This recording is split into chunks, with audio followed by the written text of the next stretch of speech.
Day 6 of the challenge account, $200 to $1,000. The account is sitting at $430, something like that. I had a pretty good trade today.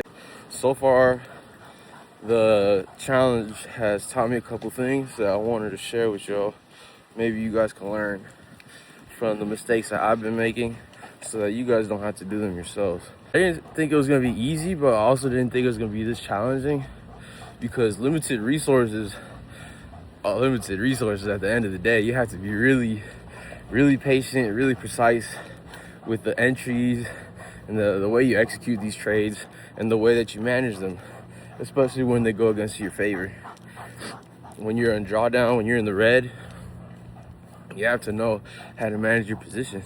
And you have to know how to manage the loss as well, because if you're in red and you see that the trade is probably going to be invalid and hit your stop loss or reverse or whatever the case may be, then you have to be disciplined and actually get the fuck out of that trade.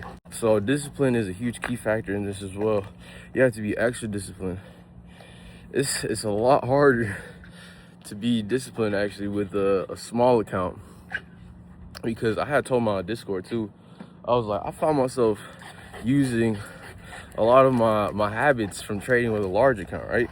One thing I do that I have a habit of doing with a large account is I never buy one contract. I always buy a few contracts.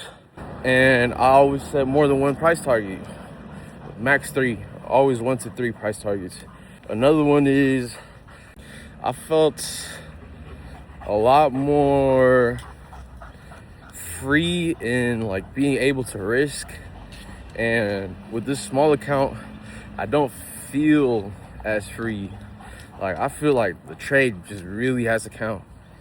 I have to really show you guys how to get consistent with a small account first, and then after that you can be more ballsy and risk a little bit more when I have more resources, like I said, to buy more contracts and trim and do all these other little things that I would normally do with my large account.